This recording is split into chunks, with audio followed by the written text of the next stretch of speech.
ప్రతి ఒక్కరికి మెసేజ్లు పంపిస్తా ఉన్నాడు, ప్రతి ఒక్కరికి కూడా ఫోన్లు చేసి చెప్తా ఉన్నారు మీ భూములు జగన్ కాజేస్తాడు అని. అయ్యా చంద్రబాబు, జగన్ ఎలాంటి వాడో నీకు తెలియదేమో, కానీ ఈ రాష్ట్రంలో ఉన్న ప్రతి పేదకు తెలుసు జగన్ ఎలాంటి వాడో అని చెప్పి ఈ సందర్భంగా చెప్తా ఉన్నా. జగన్ భూములు ఇచ్చేవాడే కానీ జగన్ భూములు లాక్కునేవాడు కాదు నీ మాదిరిగా అని చెప్తా ఉన్నాడు.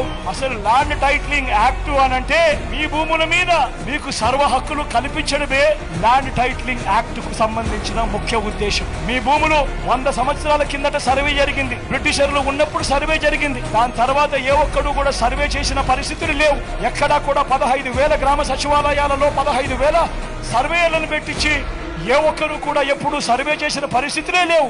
ఆ పరిస్థితులు లేక భూములన్నీ కూడా సబ్ డివిజన్ జరక్క, భూముల కొలతలన్నీ కూడా సరిగ్గా లేక అమ్ముకునేదానికి కొనేదానికి ఇబ్బందులు పడతా ఉన్న పరిస్థితులలో ప్రజలందరూ కూడా కోట్ల చుట్టూ తిరుగుతూ, రెవెన్యూ అధికారుల చుట్టూ తిరుగుతూ వాళ్ళకు డబ్బులు ఇచ్చుకుంటూ ఇబ్బందులు పడతా ఉన్నారు అని చెప్పి ఈ పరిస్థితిని మార్చాలి అని ప్రతి ఒక్కరి భూమి మీద కూడా వాళ్లకు సంపూర్ణ హక్కులు ఇవ్వాలి అని మొట్టమొదటిసారిగా 100 సంవత్సరాల కింద జరిగిన సర్వేను మళ్ళీ రీసర్వే ప్రతి గ్రామంలోనూ చేయించి వాళ్ళ భూముల మీద సర్వ హక్కులు వాళ్ళకి ఇచ్చేదానికి బౌండరీస్ నాటించి రికార్డ్స్ అన్ని అప్డేట్ చేసి ఆ పత్రాలన్నీ కూడా రిజిస్ట్రేషన్ చేసి మళ్ళీ ఆ రైతన్నలకు వాళ్ళకే ఇచ్చే కార్యక్రమం జరుగుతూ ఉంది అంటే ఇంత గొప్ప కార్యక్రమానికి చేతనైతే మద్దతు పలకాలి, కానీ దాని మీద కూడా లేని పోల దుష్ప్రచారాలు ఇవాళ జరుగుతూ ఉన్నాయి. ప్రతి ఒక్కరిని కూడా